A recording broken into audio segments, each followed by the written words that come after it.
নমস্কার, আমি সৌরভ। তোমরা দেখছো Sourav Byapari YouTube channel. Food SR update এবং ক্লার্কশিপের আপডেট নিয়ে চলে আসলাম, তাই ভিডিওটি মিস করবে না এবং স্কিপ করবে না।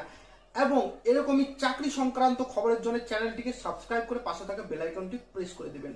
তাহলে চলো দেরি না করে শুরু করা যায়। প্রথমত ক্লার্কশিপের আলোচনা করি। এর আগে একটা গ্রুপ, এন্টি কারাপশন গ্রুপ, তারা কিন্তু বারবার ডেপুটেশন দিয়েছে এবং তারা কিন্তু দাবি করেছে যে যেমন এক্সাম ক্যালেন্ডারে দাবি করেছিল, এক্সাম ক্যালেন্ডার কিন্তু দিয়েছে এবং ক্লার্কশিপে দেখা গিয়েছে দুটো ডেট।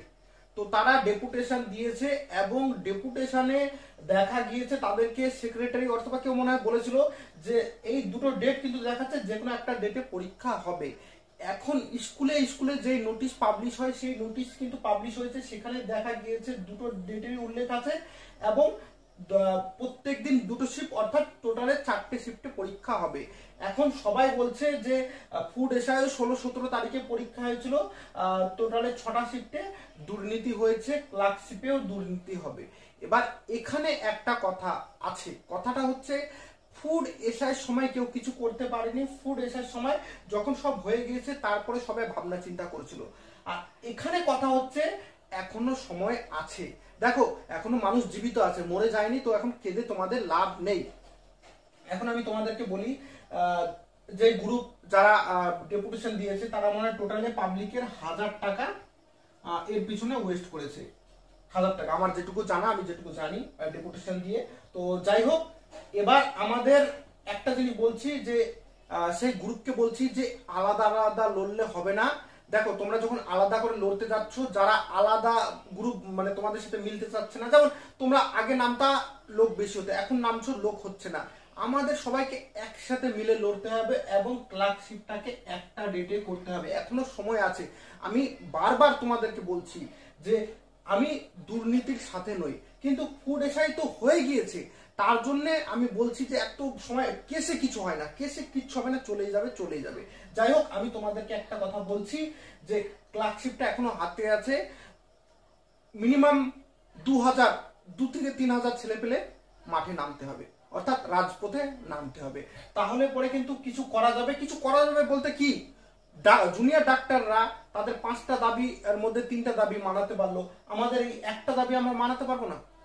আর ডিএম অফিসে যখন তারা ডেপুটেশন দিয়েছে, ডিএম মনে হয় বলেছে যে যথেষ্ট সিট কিন্তু আছে, তো তারা কিন্তু পরীক্ষা কিন্তু একদিনে নিতে পারবে।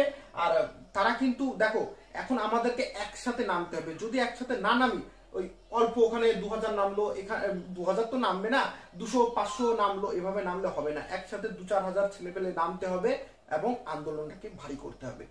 যাই হোক, এবার ফুড এসআইয়ের আজকে কি আপডেট আসলো দেখো।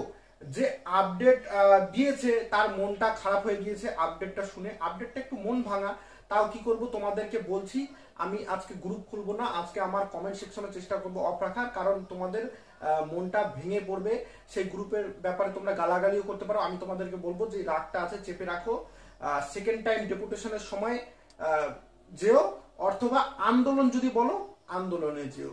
350 আছে, 300 পিপলকে কিন্তু নামতেই হবে। এবার কি হয়েছে দেখো, প্রথমত সেক্রেটারি স্যারের সাথে কথা বলেছে, তো ওনার ভাবকায়দা অনুসারে বোঝা গিয়েছে যে আমাদের মতো ছেলেরাই কেস করেছে, তাই উনি গুরুত্ব দিচ্ছেন না, 1 নম্বর। আর 2 নম্বর হচ্ছে যে দেখো, অল্প কিছু ছেলেদের জন্য 13 লাখ ছেলেমেয়ের অসুবিধা।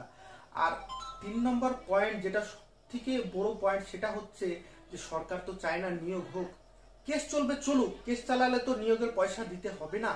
আর তারপর দেখছো এই সরকার কিন্তু আস্তে আস্তে আস্তে আস্তে সবাই কিন্তু জকড়িয়ে ধরছে, আমাদেরকেও সেটা ধরতে হবে একসাথে মিলে।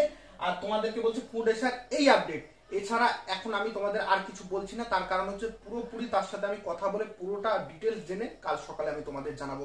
এখন বর্তমানে এইটুকুই আপডেট বলে দিলাম তোমাদেরকে, আর কোনো রকম কোয়েশ্চেন করো না, সকালে বাদ বাকি তোমাদেরকে জানাবো। আর ক্লার্কশিপে আমি সেই গ্রুপকে বলবো একসাথে নামতে হবে, না হলে পরে কিন্তু কিচ্ছু হবে না। যদি রাজি থাকো বলবে। ধন্যবাদ।